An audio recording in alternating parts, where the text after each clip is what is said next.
neuroses principais, como que se forma a psicose, quais são as principais, e a gente sabendo como que se forma, a gente vai ter uma noção de como que se evita, como é que vamos evitar uma neurose, uma psicose. Então eu vou mexer com isso agora. Isso aqui pode apagar, né? Curso de difusão, informação, maratona, Chico e Vitor.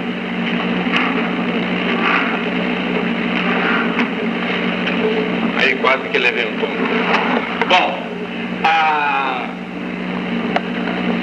definir uma neurose, apesar de parecer uma coisa simples, não é, porque a neurose implica processos psicológicos, físicos, e vista assim superficialmente, não é? A gente conta nos livros, parece muito fácil mesmo. Muitos divulgadores de parapsicologia, assim, professores de parapsicologia, alguns padres que dão cursos, então eles incutem na cabeça das pessoas que assistem a esses cursos uma porção de informações inexatas e provam. Por exemplo, muitas pessoas aqui terão ouvido que a neurose é causada por um trauma e que a gente faz uma regressão de idade, descobre o trauma e aí fica livre da neurose. Isso é uma superstição completamente incutida. Agora eu pergunto, e se vem a você uma pessoa completamente neurótica, sem trauma nenhum, pelo contrário, tendo tido uma vida até aqui sem trauma, uma vida completamente agradável, cheia de amor, de felicidade, de tudo, e está com neurose? Aí, onde é que está a explicação do trauma original? Eu prefiro definir, estou falando de experiência, do meu trabalho, então depois eu vou dar a definição que se dá em psicoterapia, mas para mim, basicamente, a neurose consiste numa reação ineficaz de ajustamento, uma reação da pessoa ineficaz de ajustamento a uma situação difícil,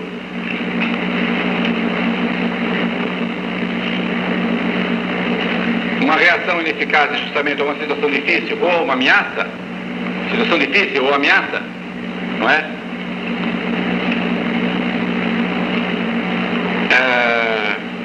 A qual reação traz um sofrimento exagerado à pessoa, tornando-a desajustada. Traz um sofrimento exagerado, tornando-a desajustada. Então é assim. A pessoa, isso é uma definição operacional. Quer dizer que a gente não está por gêneros e espécies, não estamos definindo filosoficamente. É uma descrição que mostra muito bem o que é, não esgota o assunto. Então, com muita humildade, nós aventamos isso. Então, é uma tentativa de ajustamento, mas na realidade desajusta a pessoa. Então, eu vou dar exatamente o exemplo de uma pessoa que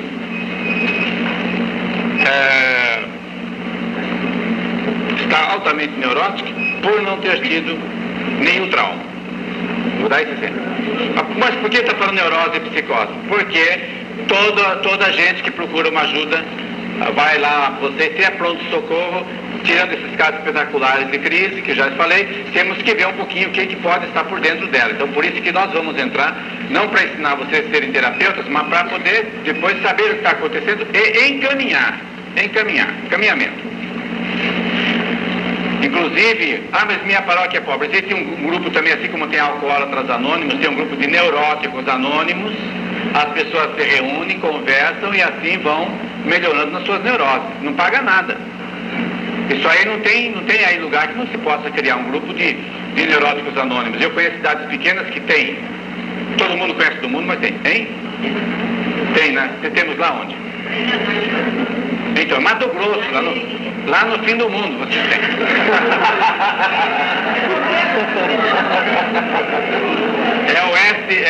É o faroeste brasileiro. Eu tive em Mato Grosso, eu tive lá naqueles montes lá em cima, como é que é? Chapada dos Guimarães, estive lá, tem slide lá, conheço.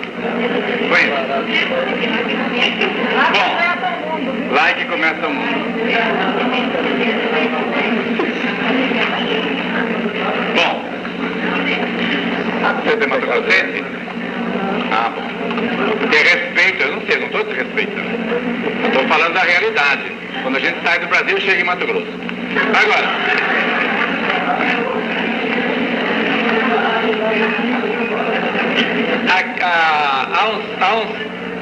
há uns 3 anos atrás, chegou aqui uma senhora apresentando fenômenos paranormais.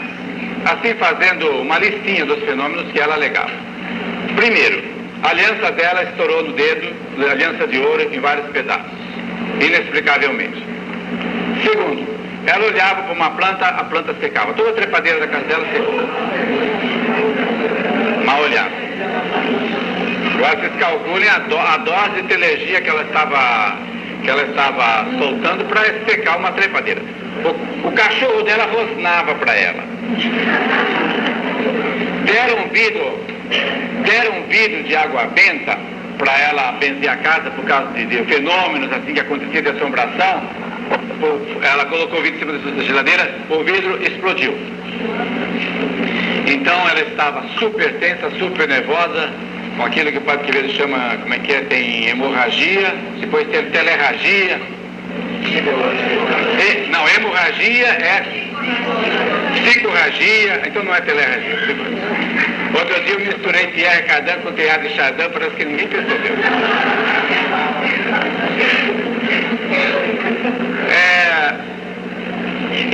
Então, ela veio. Você vai conversar sobre a vida dela?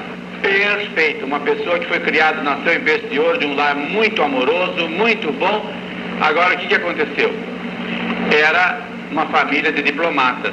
Se ela viajava, encontrava um carro e tapete para ela sair, entrar num carro, onde ela fosse. Tudo muito bem, não sofreu nada nunca. De repente, houve um golpe político na terra dela, estrangeira, né? Houve um golpe político, a família perdeu tudo e, de repente, ela se viu sozinha para lutar contra esse mundo.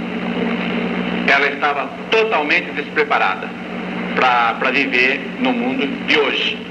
Então, tudo era novo, tudo difícil, aquele esforço de adaptação dela ao mundo, ela não conseguia, se via ameaçada constantemente, daí ela entrou numa neurose tão grande. Portanto, você veja, se uma pessoa que é neurótica, ela vem morar em São Paulo, ela fica sadia. São Paulo é uma terra de neuróticos. Uma pessoa neurótica que vai mudar no interior, ela fica neurótica, ela não vai aguentar aquele sossego que ela paz no interior. É sabido, foi observado isso aqui pela Departamento de Saúde dos Estados Unidos, porque fez muita pesquisa de saúde na Segunda Guerra Mundial, Primeira e Segunda Guerra Mundial, que pessoas tidas como loucas, psicóticas, indo para a guerra, elas ficam bem. E pessoas sadias, indo para a guerra, ficam loucas. Quer dizer, então não é que você tem o problema é um problema de ajustamento. Então é isso que eu quero colocar. A neurose, assim, a pessoa se sente de repente desajustada, se sente mal, ela começa a fazer várias tentativas inconscientes, eu faltou essa palavrinha aí, tentativas inconscientes de se ajustar, e isso vai comendo o organismo e ela acaba sofrendo dos nervos. Por exemplo, o caso de uma pessoa, por exemplo, que tem esgotamento nervoso, muito comum. Você vê que é esgotamento nervoso. Trabalho esgota, mas nem tanto. Se você trabalha numa coisa que você gosta, que você adora, aquilo para você vira piquenique. Você pode cansar fisicamente seus olhos, suas mãos e fazer aquele serviço, mas se você descansa, tira uma férias de vez em quando, também uma pessoa que nunca descansa também já é neurótica. Você fica bem. Agora, o que deixa a pessoa esgotada é trabalhar com conflito, fazer uma coisa que não gosta, é trabalhar contrariada, é trabalhar com outro problema batendo na cabeça. Então toda pessoa que vem para mim com esgotamento, eu reparo que traz juntamente um conflito. E às vezes ela busca no trabalho uma fuga do conflito. Então ela se desgasta dos dois lados, no trabalho e no conflito. E aí esgota mesmo. Então, quer dizer, não é esse negócio de ter um trauma. Então todo mundo vem, quero fazer uma regressão. Às vezes nem é indicada a regressão. Uma pessoa que sofreu muito, está bem lembrada dos seus problemas, ela vai fazer uma regressão, só reviver aqueles problemas e sofrer de novo. O negócio é a terapia seria partir para outra. Vocês vejam o que dá quando uma pessoa não competente se mete a fazer psicoterapia. Para ela está tudo bem. Ah, tem trauma, vamos tirar o trauma e pronto. Então aparece uma pessoa para você, para você socorrer. Já sei, vou fazer uma regressão, vai tirar o trauma e você vai ficar numa boa. Tá, ótimo, ótimo. De vez em quando baixam aqui que fez isso aí, vem todo estourado, então aí vem para consertar. Que nem o curioso que mexe no rádio, né? Ele começa a mexer, daí dá um puff. Aí então, agora tem que levar para o técnico. Bom, então é assim. Nós temos, nesse jogo de ajustar, a vida impõe, a vida traz ameaças para nós. Nós estamos ameaçados de perder o emprego, de sermos perseguidos, de faltar o petróleo, não poder mais andar de Mercedes-Benz. Nós somos ameaçados por assaltantes na rua. Nós somos ameaçados por uma porção de coisas. Assim. A vida está cheia de ameaças, constantemente cheia de problemas. Pessoas que vivem ao nosso lado, que nos fazem felizes. Então existem problemas, ameaças que vêm de fora, e além disso trazemos ameaças que vêm de dentro. Aí nós podemos trazer problemas do passado, claro. Só que esse trauma do passado nem sempre é um fato também, assim, um fato traumático, um fato grande que aconteceu quando você tinha 2 anos de idade e estava no útero materno. Às vezes o trauma do passado é um dia a dia, umas gotinhas assim que vão enchendo seu copo e que um dia vai transbordar. Às vezes você não encontra nada significativo, mas um dia a dia assim. Às vezes nem são palavras que nos dizem, mas uma atmosfera que reina em casa. Eu tratei de uma senhora que tinha problema sexual muito grande, de repressão sexual, então estava tendo problemas com o marido. E, no entanto, na casa dela, nunca houve uma palavra sobre sexo, nunca houve nenhuma proibição, nunca houve nada com relação ao sexo. Nada. Exatamente aquela atmosfera de tabu, de não se toca, não se fala, com o silêncio, com as atitudes assim de resguardo, os pais estavam colocando nela inibições que depois foram interferir. Então nem sempre são acontecimentos. Então tem as ameaças de fora e tem as ameaças de dentro, né?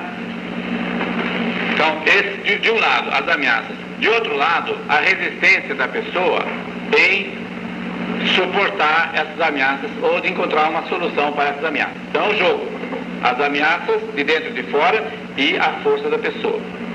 Quando os recursos da pessoa para resolver essas ameaças, os recursos e a força dela são suficientes, ela lida com as ameaças e ela tem saúde mental.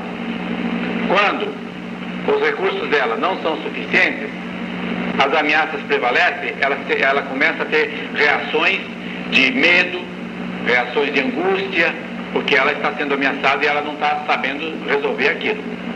Isso pode ser tanto em nível consciente como em nível inconsciente. Então, aqui, eu vou dar um esqueminha elucidativo. Depois, se quem quiser copiar, copia, porque depois eu vou pagar. Aproveita que eu estou de bom humor. Aqui. Vamos colocar aqui embaixo, a ameaça.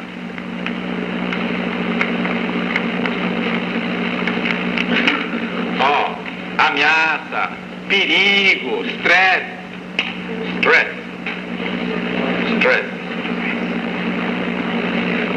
Né? Aqui é zero. Não existe, todo mundo está ameaçado de qualquer maneira. E aqui, digamos, seria o máximo. Isso aqui é só didática, ninguém pode medir uma ameaça. Inclusive, tem coisas que não ameaçam a mim, ameaçam a você. Eu se vê uma barata em cima da mesa, ou eu deixo lá, ou dou uma tacada nela. Outra pessoa pode sair correndo da sala. Para mim não é para ela. Então isso aí também é relativo também. Ameaça. E aqui nós temos os recursos de ajustamento da pessoa. Eu vou colocar um RA porque é muito comprido. Recurso de ajustamento. Se a pessoa, se ela é capaz de lidar ou não é capaz de lidar. Certo? Aqui nós vamos fazer o contrário. Em vez de colocar o zero, vamos colocar o zero aqui em cima. Essa pessoa aqui não tem recurso nenhum de ajustamento. Essa aqui tem, completamente, uma pessoa cheia de recursos. Vou dar um exemplo. Você vai ligar a tomada, e a tomada, puf, dá aquele estouro e sai uma labareda. Bom, se você é um eletricista profissional, que está acostumado com isso, você sabe exatamente o que fazer. Então você tem recursos para lidar com isso. Você vai desligar a chave, ou o disjuntor, você sabe que fogo de eletricidade não se apaga com água, a não ser que seja tudo desligado, então aí se apaga aquele fogo, abafa e pronto. Uma pessoa completamente sem recursos começa a gritar, fica histérica, pode até desmaiar. Já assisti isso. Então foi ligar a tomada, deu um puff, começou a berrar e deu a luz. Estava grávida, foi para o hospital na hora e pronto. Falta de recursos. Isso é um exemplo assim corriqueiro, né? Então são recursos da pessoa para lidar, para se ajustar. Digamos assim, um problema agora, tem um problema financeiro. Então, ele perdeu o emprego. Aí, mas ele tem recursos, ele fala assim, eu vou inventar um brinquedinho, vou vender na feira e eu vou ganhar, aí no Pico Jaraguá eu vou ganhar um dinheirinho e já vamos ter o que comer. E fabrica lá os brinquedos, chama os filhos, ensina, cada um faz uma pecinha, vai lá pro Pico, começa a vender, a mulher vende pamonha, faz isso, aquilo, eu sei que eles estão comendo e bebendo. Isso é um recurso de ajustamento. O outro sujeito que não tem esse recurso, perdeu o emprego, ele vai beber. Ele não foi capaz de se ajustar. Portanto, a neurose, na base está isso, falta de recursos. Então, se vocês estão perguntando como é que faz para evitar uma pessoa ser neurótica, desenvolver no indivíduo recursos de ajustamento. Não se trata de dar uma chave para ele, mas de ensinar a fazer a chave. Ou como repetiria o Padre Haroldo, não se trata de dar um peixe, mas de dar um anzol. Eu digo, é ensinar a pescar. Ensinar onde é que tem anzol, porque se ele perde aquele que eu dei para ele também, aí. Então, na ausência ou na ameaça, quando é muito grande, e se a pessoa tem 100% de recurso de ajustamento, aqui nós temos a saúde mental.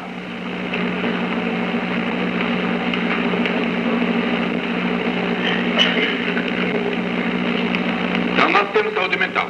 A pessoa é capaz de resolver qualquer problema, ela é tranquila, ela sabe, e além disso não tem problema para resolver. Por que ela vai estar pirada? Não tem condição. A saúde mental. Claro que aqui eu estou falando do ponto de vista psicológico, porque ela pode ter um mal físico, uma lesão cerebral, uma coisa assim física, sífilis na cabeça, um negócio, câncer, não sei aonde. Então isso aí pode. Estou falando psicologicamente falando. Saúde mental. Vamos pegar uma pessoa que tem zero, ela tem zero de recursos, e aqui o máximo de estresse.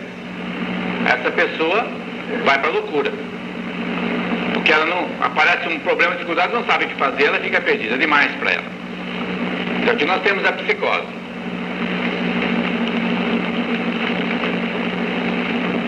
E aqui nós temos os diversos graus de neurose aqui pelo meio. Neurose.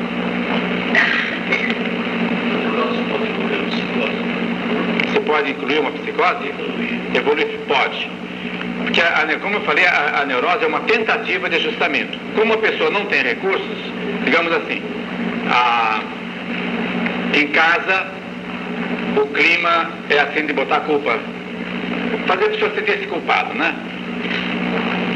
Então, há muita rigidez e é exigido muito dela.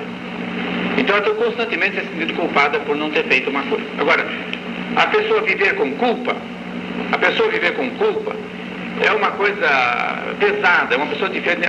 Ninguém gosta de culpa. Se vocês quiserem a prova, basta acusar alguém de alguma coisa, ainda se de verdade ele vai se defender na hora.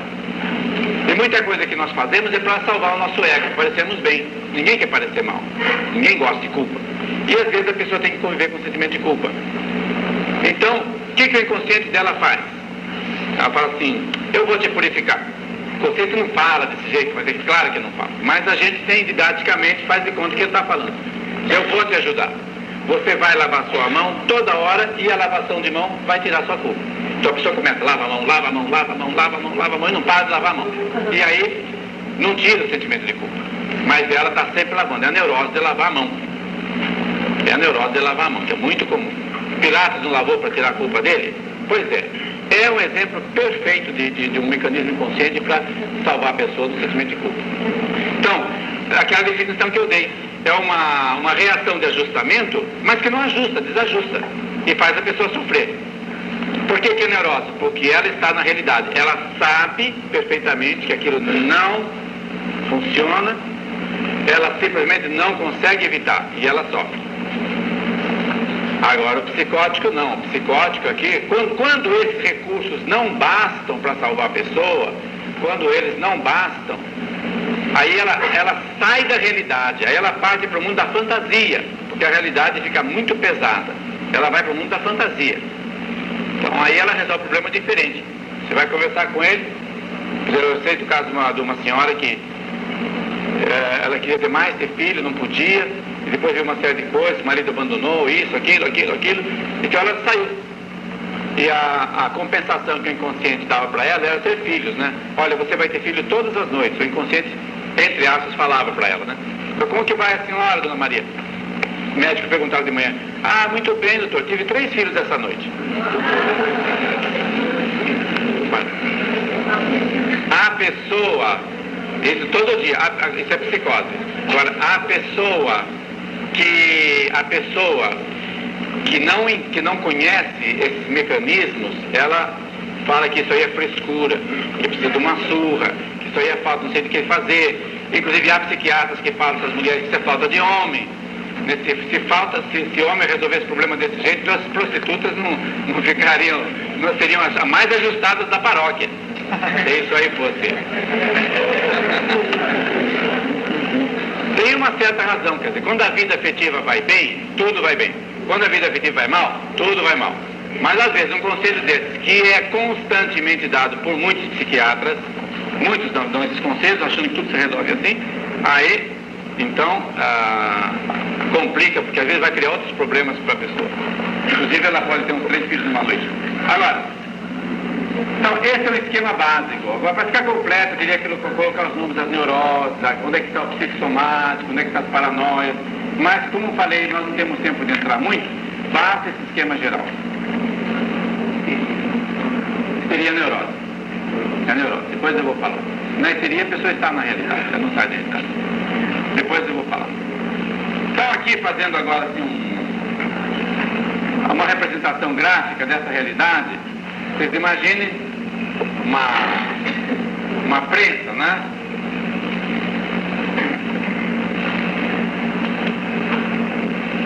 Uma prensa. Aqui vocês colocam um ovo. Se você aperta com uma prensa de ferro esse ovo, essa prensa é de ferro, é de aço, e o ovo é de ovo. Uma criança girando com o dedo assim, ela esmaga esse ovo facilmente. Então a prensa seria aqui o stress, e o ovo seria o recurso de ajustamento. Nós estaríamos aqui, no zero. Há uma quebra da personalidade. Há uma quebra da personalidade, a pessoa se quebra. Por isso que fala que a psicose é uma ruptura da personalidade. A pessoa se despersonaliza, ela sente que ela é outra pessoa, ela sente que ela sai do corpo, que ela está por aí, ela sente que estão roubando o pensamento dela. Então ela sofre, escuta a voz, dando gargalhadas, etc. Sofre muito. Não pense que o louco não sofre. Já ouvi falar, o louco não sofre. Sofre muito. Agora, por outro lado, você imagina, por exemplo, aqui uma mão de uma pessoa, né? Que é uma coisa fraca, frágil, um pouco mais forte que um ovo, mas também é fraquíssima. E aqui um pedaço de diamante. Se ela aperta o pedaço de diamante, ela vai machucar a mão e não vai romper o diamante, ou um pedaço de aço. Então, aqui nós teríamos também um estresse, mas que não é muito forte. E aqui nós teríamos recurso de ajustamento, não é? Bom. Então, o exemplo contrário. Aqui o recurso é que é bom e aqui o estresse é que é fraco. Então, nós estaríamos aqui na saúde mental. Então, esse jogo de recursos de ajustamento e de poder do estresse. Bom, vou parando por aqui, tem muita coisa para falar. Agora,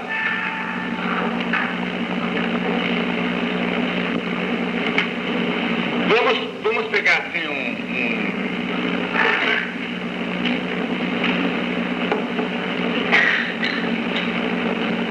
um exemplo concreto de uma pessoa que foi criada com recursos de ajustamentos precários.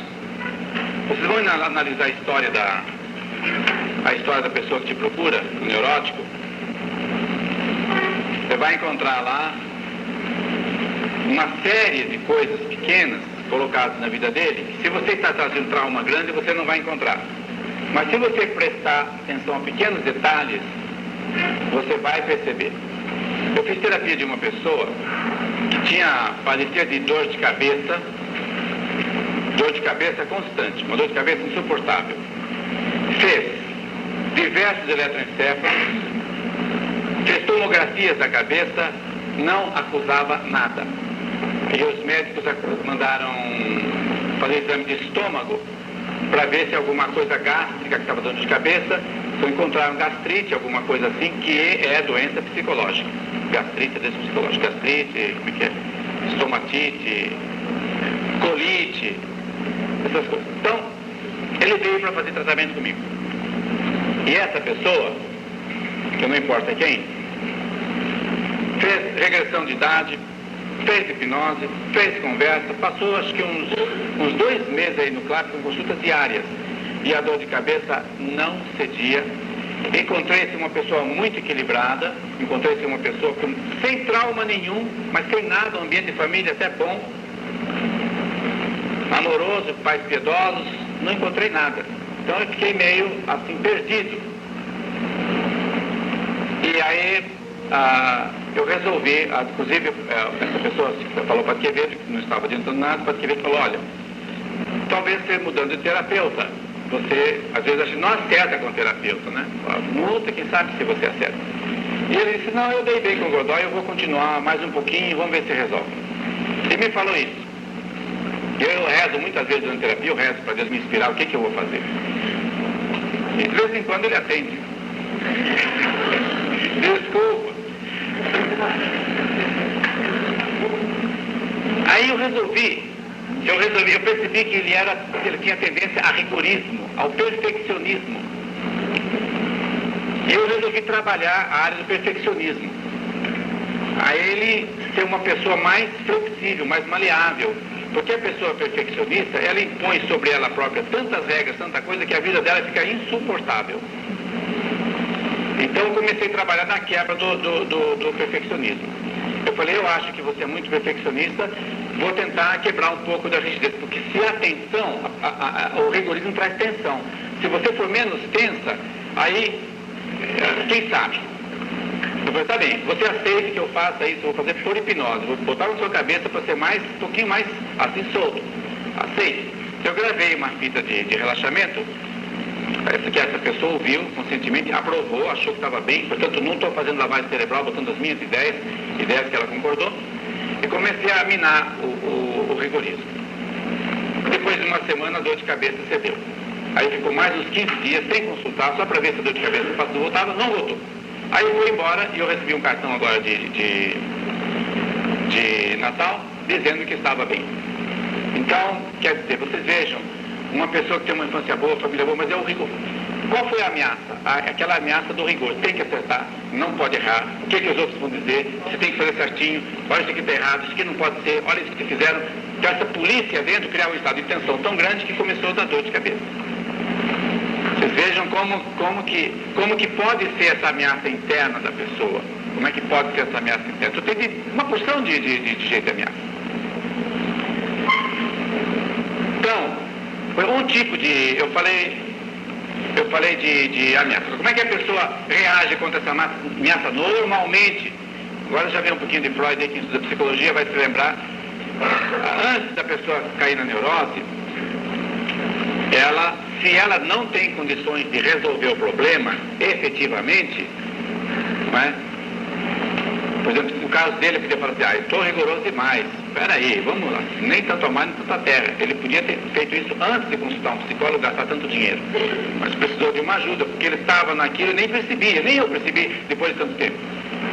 Mas, como também uma pessoa que, às vezes na família, o pai compara um filho com outro, e um é sempre inferior, a pessoa põe na cabeça dela que ela é inferior, e ela vai agindo na vida como inferior. Ela pode ser melhor que todo mundo, mas chega na hora, ela se esconde, ela cala a boca, deixa que malhem, acha que não pode, não é capaz de fazer. Ela nem sabe que é isso que está causando a neurose nela, né? Por isso que eu falei, essa ameaça pode ser uma ameaça inconsciente. É a ameaça de não ser aceita, de ser rejeitada, de não conseguir. Então, pode ser inconsciente.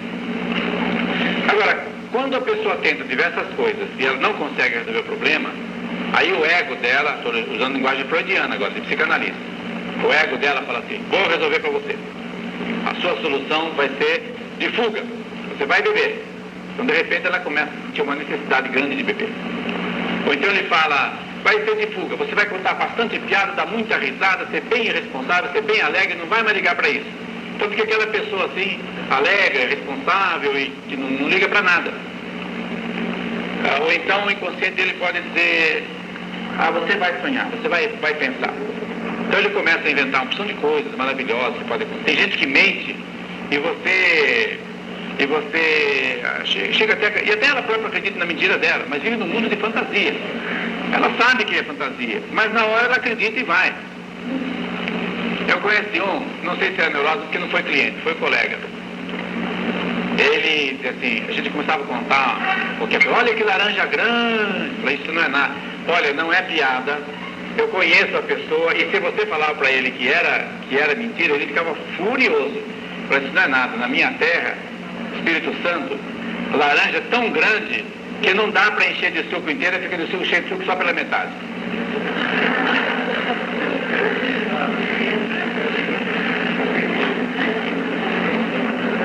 Aí estavam passando pela parreira de uva. Falei, puxa, mas tem lugar da uva. Olha que cada bago de uva. Meu pai, ele falou, meu estudando no Espírito Santo, o meu pai cruzou chuchu com uva. Dava cada uva do tamanho do chuchu, quer dizer. Mas assim por diante, você não podia rir, tinha. É pena que eu não escrevi na hora, porque todo dia ele vinha com essas coisas assim. A pessoa entra numa fantasia, ela entra. Depois ela sabe que não é, mas na hora ela acredita. Hein? Quem nasce em tu também. Talvez seja um jeito, né? Porque na tua igreja é tão grande que quando a noiva chegou no altar, era tão comprida a nave, tão grande, quando chegou no altar, já estava batizando o primeiro filho.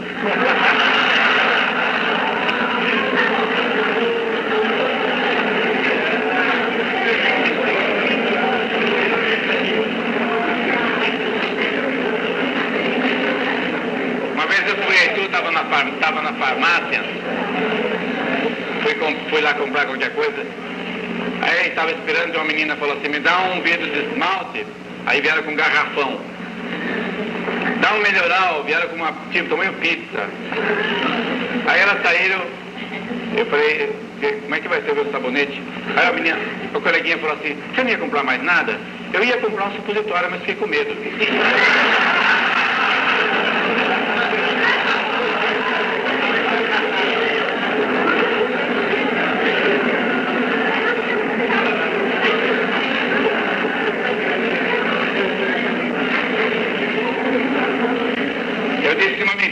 Eu não fui Heitor e Justiça, mas quem me contou essa piada foi uma freira, uma religiosa.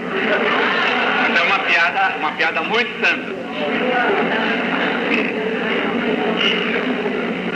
Então, outra defesa, por exemplo, do ego da pessoa, é a defesa da negação.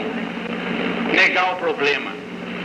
Às vezes, por exemplo, alcoólatra. Alcoólatra nenhum admite que ele é alcoólatra. Maconheiro fala assim, eu deixo a maconha a hora que eu quiser, eu não sou viciado. Fumante, a hora que eu quiser eu deixo, muitos falam isso. Defesa da negação, negar o problema. Então ele simplesmente nega o problema. Eu há pouco tempo procurou um senhor que é alcoólatra, mas não procurou para deixar a bebida, procurou porque ele estava deprimido, estava depressivo. E eu disse, eu sei que ele é alcoólatra, está todo inchado, barriga inchada, está todo despencado, ele fica até assim, é horrível. É uma coisa de fazer pena. Eu não trabalha, não faz nada, ele só bebe.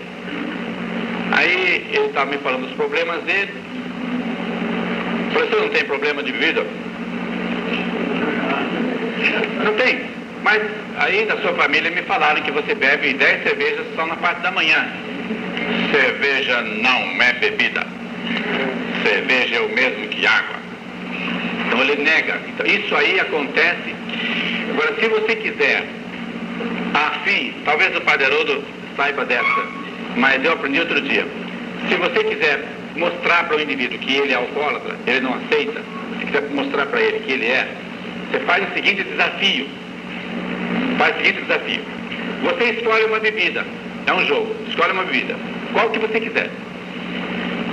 Você vai tomar 3 doses por dia e só, durante 15 dias. Não passa das 3 doses. Ele não consegue. Se você conseguir, você não é alcoólatra. Eu me convenço. Ele não consegue. Se for alcoólatra, ele começou a beber, ele vai embora.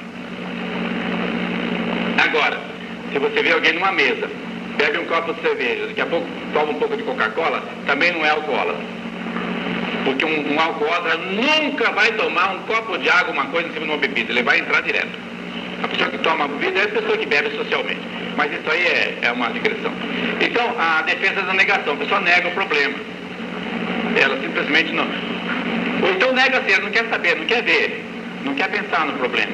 Vive como se não houvesse o problema. Não é? Não está nem aí. É a chamada defesa do avestruz. O avestruz, quando está perseguido, dizem que ele põe a cabeça dentro da areia e deixa a poupança de fora. Então é muito fácil de pegar. Essa é a pessoa que é defesa de fuga. Então tem a defesa da racionalização. A defesa da racionalização é muito usada, eu acho que todos nós usamos um pouquinho. Racionalização em psicologia significa a pessoa encontrar um motivo razoável, plausível, para conviver com a sua forma de resolver o conflito. Digamos assim, comerciante, digamos, que quer tirar um pouco mais. Então ele vai tirar um pouco mais, vai entrar em conflito com a sua consciência, porque aquilo é pecado, é roubo.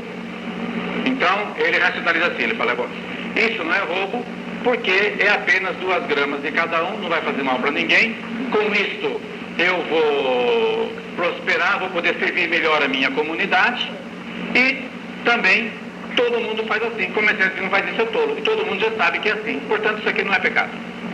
Então ele dá uma explicação para a consciência dele e ele convive com aqueles pequenos furtos, que pode ser 2 gramas, 3 gramas, 5 gramas. Então, de cada um, e é uma maneira, a racionalização.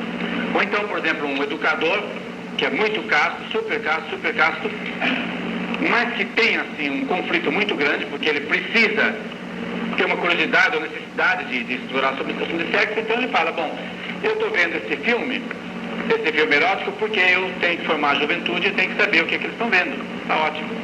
Eu vou dar essa conferência sobre sexo, porque isso aqui eu estou usando para instruir a juventude nessa era tão sexualizada.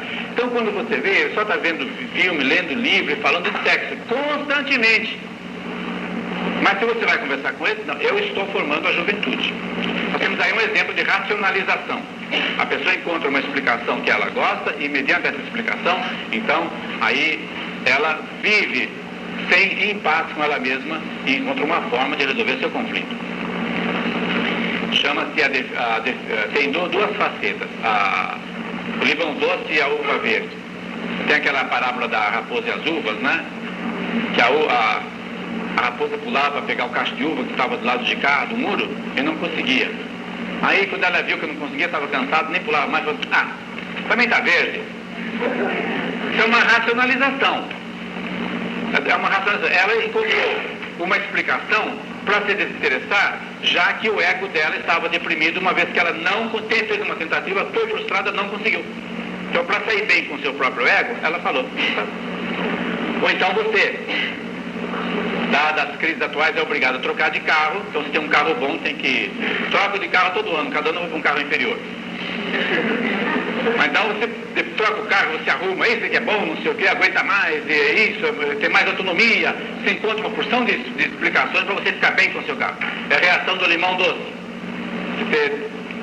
Se a vida tem um limão, você faz uma limonada, e bota açúcar, toma e aproveitou.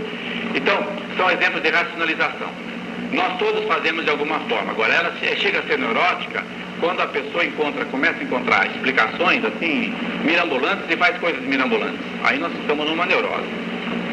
Racionalização. Bom, tem uma lista aí que o velho Freud deu, se houver interesse, tempo mais tarde dou, mas vamos tocar aqui para frente para outra coisa. Vou falar um pouco sobre conflito. Muitas vezes o desgaste da pessoa, a fraqueza da pessoa, vem de um conflito que ela traz dentro dela. Então, quais são os tipos de conflito? Nós temos o conflito de mútua atração. Aqui tem uma coisa que eu gosto, me atrai, e aqui tem outra coisa que eu gosto, me atrai. Agora, dois proveitos não cabem num saco só. Ou eu pego isso, ou eu pego aquilo. E eu fico no meio sem saber, e agora? Para onde que eu vou? Esse é o conflito da mútua atração. Duas coisas atraem igualmente e a pessoa fica sem saber para onde que vai.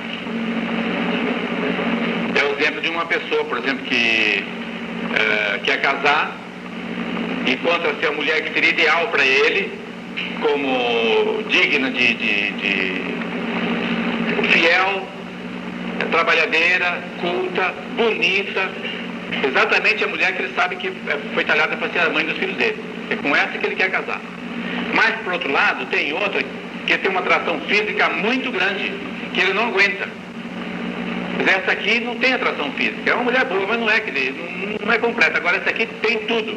É alegre, faz o gênero dele, mas é uma pessoa que ele não tem muita confiança. Então, ele fica assim, agora com qual que eu vou? Então, enquanto não resolve o conflito, a pessoa vai ficando tensa. Vai ficando tensa. Então, o conflito da mútua atração. Agora, tem também em vez de fazer um solzinho, eu devia fazer um sinal de positivo, né?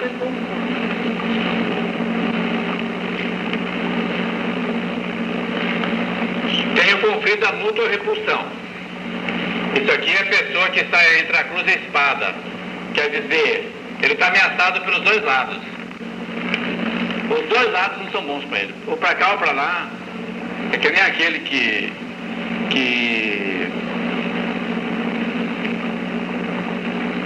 tem que escolher entre inferno de fogo e inferno de gelo. Qual dos dois? A gente se vê muitas vezes em conflitos desses para resolver, é muito difícil, que os dois lados. Falando em inferno, disse que estava lá, Padre Quevedo, me desculpa essa história, porque entra o diabo no meio. Que chegou um Padre Jorge também, vou remedar turco. Desde que chegou um turco libanês, na porta do inferno, e trouxe lá um presentinho para sua mulher, um presentinho bonito para sua mulher, cativando o demônio, porque por meio da esposa, quem sabe se ele conseguiu um lugar melhor, né? Eu disse, eu não tenho mulher. Mas então, como tem chifre na cabeça?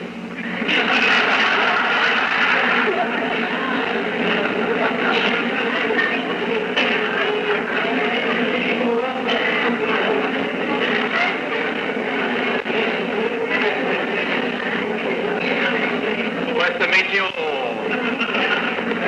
inferno russo, brasileiro e o inferno americano.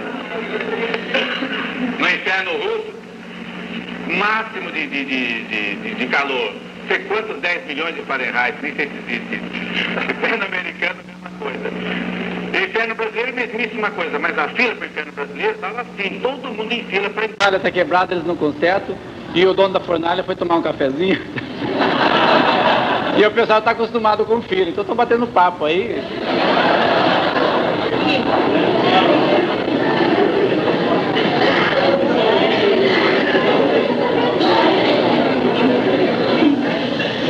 Agora, tem o conflito o mesmo objeto, ele exerce atração e repulsão. O mesmo objeto, ou exerce atração e repulsão. A pessoa quer mas aquilo é ruim para ela. Esse talvez seja o pior, porque aí é uma coisa só e tem que resolver e não tem jeito de escapar. Isso aqui a gente encontra muito nas neuroses. A pessoa, ao mesmo tempo que ela quer ficar boa, ela não quer ficar boa. Por que é que muitas pessoas que fogem, que tem aquela reação de fuga dos problemas, por que é que elas, a psicoterapia demora, por que nunca que elas resolvem? Porque se elas resolverem a neurose, elas vão ter que enfrentar o problema. Então, como elas não querem enfrentar o problema, então vai enrolando e não sai da neurose. Então, resolver o problema é uma coisa boa, positivo. Mas resolver o problema significa eu começar a viver uma outra vida, eu trabalhar, eu lutar. Isso é ruim. Então, a terapia torna-se uma coisa ruim e uma coisa boa ao mesmo tempo. Isso vale muito, falei do homossexual, vale muito por causa do homossexual. Ele quer sair daquilo, mas o atrativo é tão grande que ele não consegue. Com isso que ele se desgasta. Aí tem até uma história, essa vez a piada tem cabimento. Apesar de ser a piada talvez a mais profana de todos, a menos estalão de todos, mas é uma que dá bem a situação do homossexual. Diz que estava um sujeito sentado, gemendo de dor. Aí o colega falou, o que está acontecendo com você? Ele falou, eu sentei em cima de mim mesmo e não aguento mais de dor. Por que você não levanta? Porque está gostoso. Isso é uma...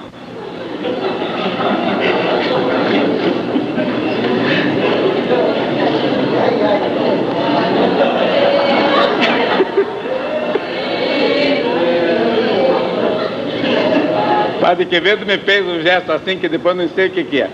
Mas olha, isso aí serve para vocês se lembrarem da dificuldade. É um exemplo que vale para o homossexualismo, vale para a bebida, vale para tudo. A pessoa quer e não quer. Isso que trata difícil. Então, se vocês quiserem ajudar uma pessoa, procura levar essa pessoa. Sabe, uma técnica que eu descobri, ao invés de você combater o negativo, procura trabalhar no positivo.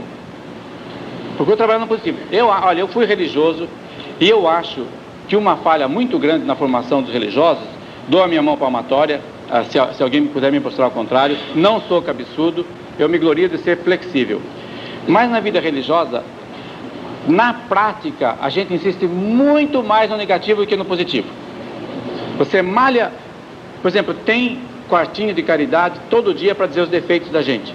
Tem exame para achar os defeitos e não sei o que para defeito. Então a pessoa começa a olhar os defeitos, de repente ela se acha tão cheia de defeitos, ela começa a achar aquela vida impossível, começa a desenvolver problema de escrúpulo, quando, se você incentivasse o positivo da pessoa, mostrasse, se você planta tanta flor nesse canteiro, não vai ter lugar para mato.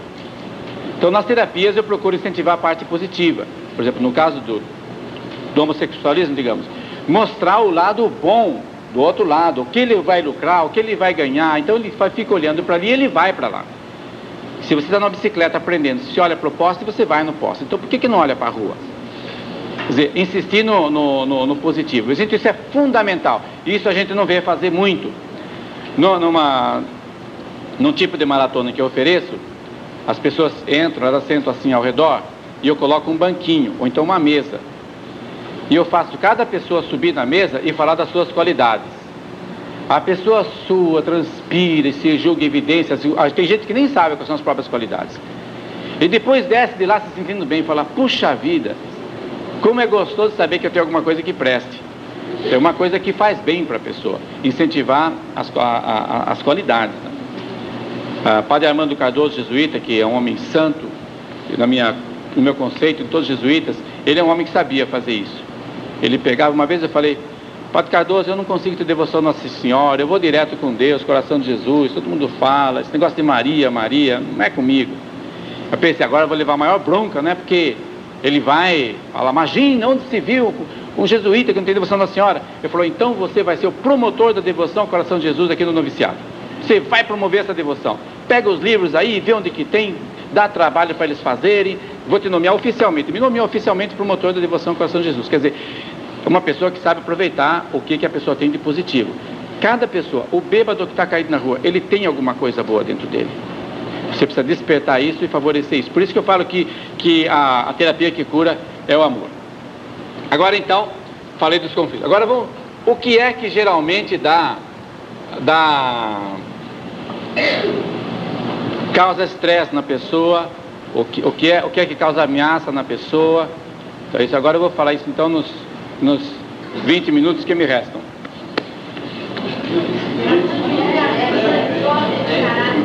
Tem?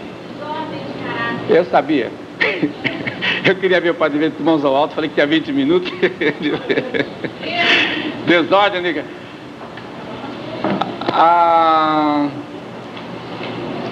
Tá bom. Fala sobre os olhos casados. Deixa eu arranjar um lugarzinho.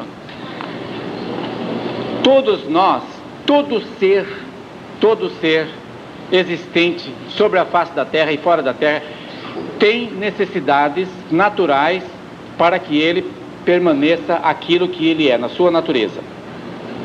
Vamos pegar uma pedra. Tinha uma pedra no meio do caminho. Ela precisa de uma temperatura X e de uma pressão X. Se você aumenta muito a temperatura ou baixa muito a temperatura, se aumenta muito ela se derrete. Se você diminui muito, ela se rompe. Então, a temperatura dela tem um range, tem uma amplitude. Ela tem que ser, por exemplo, de A até X. Pressão. Se você exerce uma pressão sobre a pedra, ela vai. Se manda demais, ela se rompe. De A até X. De A' até X'. Esse negócio de linha, de vez em quando sai a galinha, sai não sei o que de linha. Bom, o ser humano, para agora não passar pelas flores, pássaros e micróbios, etc., também tem. Então é essas que eu vou dizer. Nossas necessidades, para a gente poder estar bem, ser feliz. Agora, então nós temos também, isso aqui é de Maslow, um homem que estudou muito as necessidades humanas e a motivação humana. Bom, primeira necessidade são fisiológicas. Nós temos necessidade de comer, beber, necessidades sexuais. Então isso aí são as mais fundamentais de todas. Até que um papa aí, não sei qual que é, falou que se um homem está de barriga vazia, não se pode pregar evangelho para ele, tem que primeiro comer. Necessidade fisiológica. Necessidade de segurança. Necessidade de amor, de estima, de realização de si.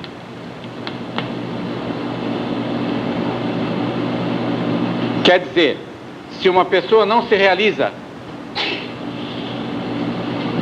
se uma pessoa está satisfeita fisiologicamente, ela está bem, mas está sem amor, não recebe estima, não tem segurança, não se realiza, ela é uma pessoa frustrada, ela é uma pessoa infeliz e está caminhando para uma neurose. Se ela tem satisfação, segurança, sem amor, sem estima, não vai.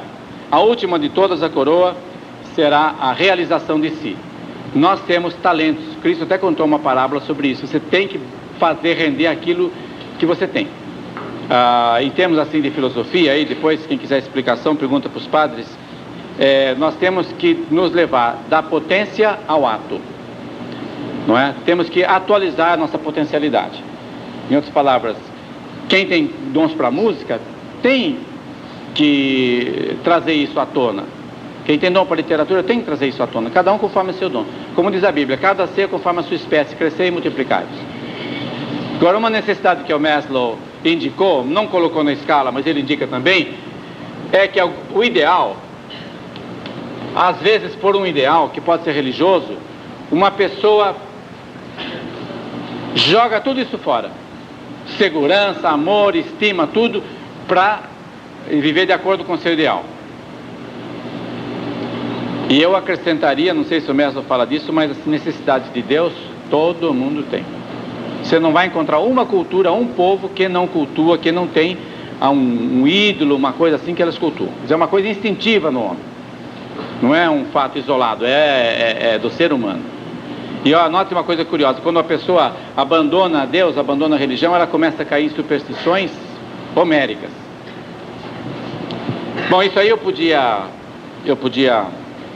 continuar. Vamos falar um pouquinho sobre a desordem de caráter. Não falei sobre a reação de angústia, sobre a histeria que eu queria falar. Pois é, agora fica... Bom, vamos embora. Vamos perder tempo lamentando, mas falando, não vou nem precisar do quadro. Vou dar exemplo de duas neuroses, depois exemplo de duas desordens de caráter.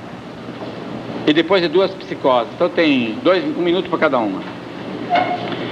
A reação de angústia é uma neurose na qual a pessoa sente constantemente um ligeiro mal-estar. Mas de vez em quando ela tem uns ataques assim de palpitação de coração, falta de ar, parece que ela vai morrer.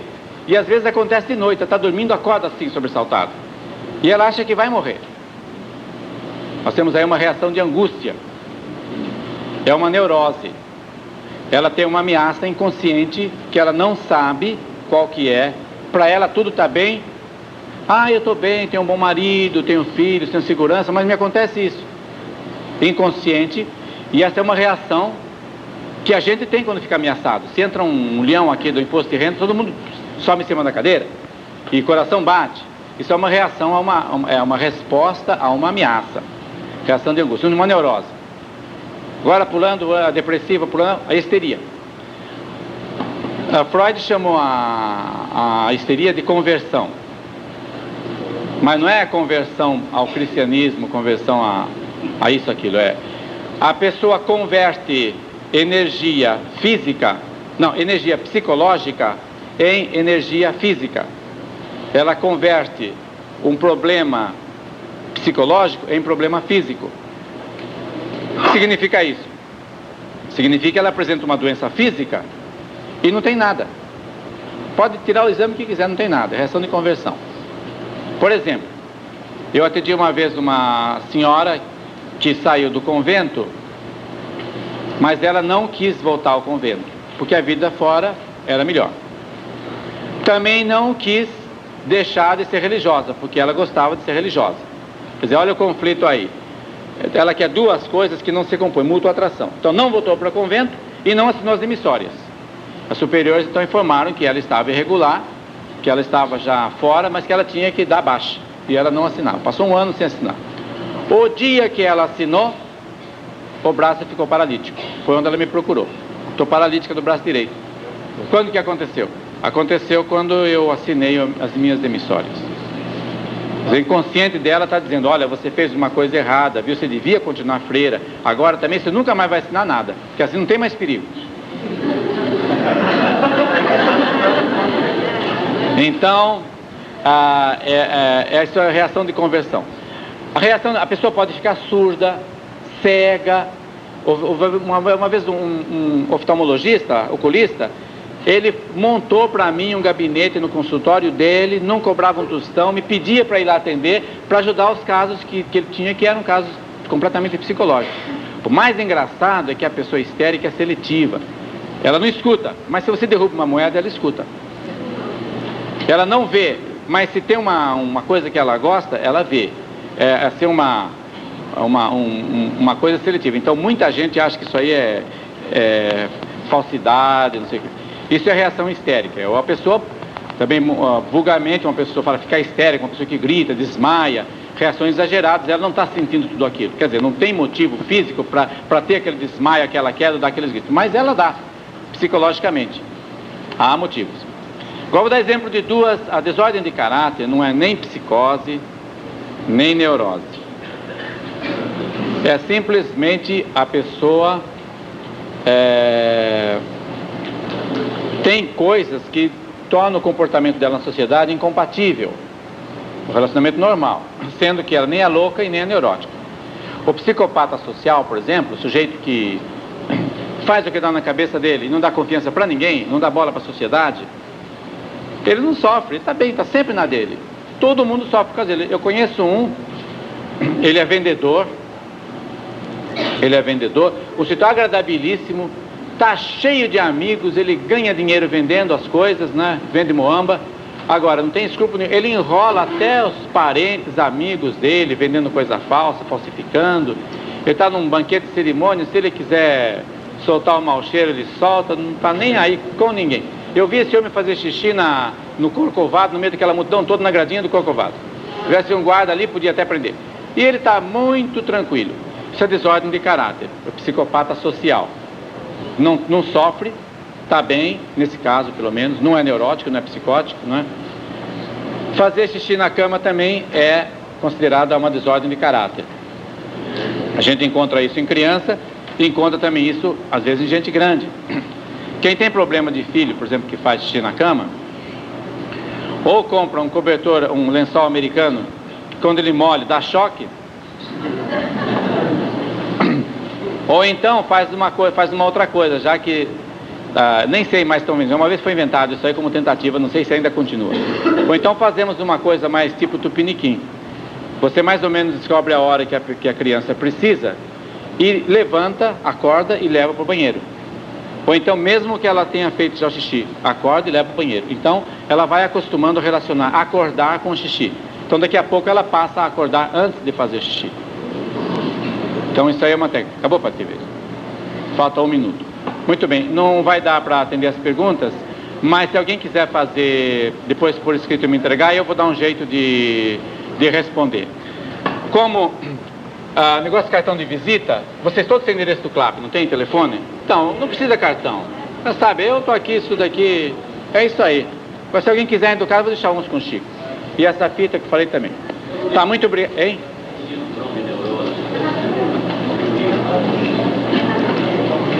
Olha, eu conheço inglês que estudei nos Estados Unidos. Aqui eu estou um pouco desatualizado com relação aqui ao nosso Brasil. Muita coisa traduzida. Agora, a Madre Cristina tinha um muito bom, saiu do prelo. Eu vou pedir ao padre Vanim, que está estudando psicologia, padre Vanim, Sérgio, essa turminha que está na faculdade agora, eles devem ter alguma indicação para vocês, é uma coisa mais atualizada. Eu não tenho, depois que eu estudei, eu não comprei mais nada e desliguei da universidade, não seria capaz de dar uma bibliografia em português para você. Eu vou pedir ao padre Ivaninho, ao Sérgio, que depois faça o levantamento, que sabe se coloca no quadro e faça para vocês aí. Tá, muito obrigado, foi uma satisfação estar com vocês.